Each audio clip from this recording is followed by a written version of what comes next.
PTI रहनुमा शाह महमूद कुरैशी की जमानत मंजूरी के 5 रोज बाद भी रिहाई अमल में ना आ सकी। लाहौर हाईकोर्ट ने शीरी मजारी की नज़रबंदी को कलअदम करार दे दिया था, रिहा कर दिया, लेकिन उन्हें फिर अडियाला जेल के बाहर से एक बार फिर हिरासत में ले लिया गया। अदालत ने फयाज चौहान की रिहाई का भी हुक्म दे दिया।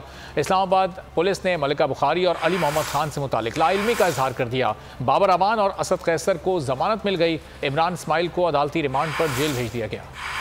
महमूद कुरैशी की रिहाई मुअम्मा बन गई। जमानत मंजूरी के 5 रोज बाद भी अंडरटेकिंग जमा ना कराई जा सकी। वकील का कहना है कि अडियाला जेल हुक्काम मिलने ही नहीं देते, अंडरटेकिंग कैसे लें। हम अंदर जाके एक ऐसी चीज़ के ऊपर जहाँ उनके मुमकिन तौर पे सियासी और जमहूरी हकूक जो है वो रिस्ट्रिक्ट हो सकते हैं, तो उस तरह की अंडरटेकिंग पे फैसला हम खुद नहीं ले सकते, उनसे मिल के ही डिस्कस करके ही ले सकते हैं। तो उम्मीद है कि अब हमें मिलने दिया जाएगा और उसके बाद हम आके मोहतरम अदालत को उसके बारे में बता सकें। Lahore high court Rawalpindi bench ने शीरी मजारी की नजरबंदी कलअदम करार देते हुए रिहाई का हुक्म दे दिया। हिदायत की डिप्टी कमिश्नर के पास बयान हल्फी जमा कराएं, आइंदा किसी ऐसी सरगर्मी में शामिल नहीं होंगी। अदालती हुक्म पर रिहाई के बाद शीरी मजारी को एक बार फिर गिरफ्तार कर लिया गया। फारूक हबीब ने शीरी मजारी की दोबारा गिरफ्तारी की इतला देते हुए कहा कि मुल्क में जंगल का कानून है, किसी अदालती हुक्मनामे को तस्लीम नहीं किया जा रहा। अदालत ने फयाज चौहान को रिहा करने का भी हुक्म दे दिया। इस्लामाबाद हाई कोर्ट ने मलिका बुखारी और अली मोहम्मद खान की तहवील से मुताल्लिक पुलिस से जवाब तलब कर लिया। इस्लामाबाद पुलिस ने दोनों रहनुमाओं से मुताल्लिक ला इल्मी का इजहार कर दिया। मौक़िफ़ अपनाया कि मालूम नहीं मलिका बुखारी और अली मोहम्मद खान